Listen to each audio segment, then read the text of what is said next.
മനുഷ്യനെ ദൈവം മണ്ണ് വശനുണ്ടാക്കിയെന്ന് ഖുർആൻ പറയുന്നു. എന്ത് പൊട്ടത്തരല്ലേ. പക്ഷേ ഈ മനുഷ്യനുണ്ടല്ലോ, മരിച്ചു കഴിഞ്ഞാൽ മണ്ണിൽ അലിഞ്ഞു ചേരുന്നു എന്ന് വിശ്വസിക്കാൻ നമുക്ക് പ്രയാസമൊന്നും ഉണ്ടാവില്ല അല്ലേ?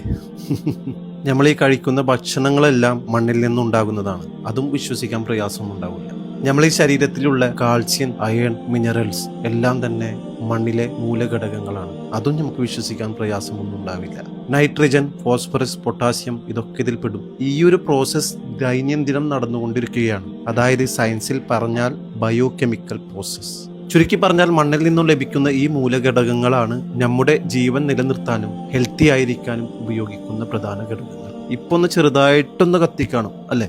ഇതൊക്കെ സയൻസുമായി സാമ്യമുള്ളതായിരിക്കെ പിന്നെ എന്തുകൊണ്ടാണ് നിങ്ങൾക്ക് മനുഷ്യൻ മണ്ണിൽ നിന്നുണ്ടായി എന്ന് വിശ്വസിക്കാൻ മാത്രം ഇത്ര പ്രയാസം?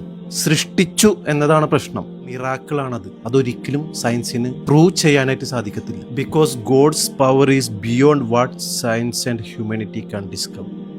ഒരു ഉദാഹരണം ഞാൻ പറയാം. സൂറത്തുൽ അംബിയായിലെ 33-ാം വചനത്തിൽ ദൈവം കൃത്യമായി പറയുന്നുണ്ട്, രാത്രിയും പകലും സൂര്യനും ചന്ദ്രനും സൃഷ്ടിച്ചത് ദൈവമാണെന്നും എല്ലാം ഓരോ ഭ്രമണപഥത്തിലൂടെ കൃത്യമായി സഞ്ചരിച്ചു കൊണ്ടിരിക്കുന്നു എന്നും. അതായത് 1400 വർഷങ്ങൾക്ക് മുമ്പ് ഇന്നത്തെ ടെക്നോളജിയോ ഇന്നോവേഷൻസോ ഇല്ലാത്തൊരു കാലഘട്ടം, മനുഷ്യരുടെ നോളേജ് തന്നെ വളരെ ലിമിറ്റഡ് ആയിരുന്ന ഒരു കാലഘട്ടത്തിൽ, പ്രപഞ്ചത്തെ വീക്ഷിക്കാൻ ഒരു അഡ്വാൻസ്ഡ് ടെലിസ്കോപ്പ് പോലും ഇല്ലാത്ത ഒരു കാലഘട്ടത്തിൽ ഇത്രയും കൃത്യമായി ഈ ഒരു ഓർബിറ്റിനെ കുറിച്ചും അതിൻ്റെ മൂവ്മെന്റിനെ കുറിച്ചും വളരെ വ്യക്തമായി ഖുർആനിൽ പറഞ്ഞത് ദൈവമല്ലാതെ പിന്നെ ആരാണ്?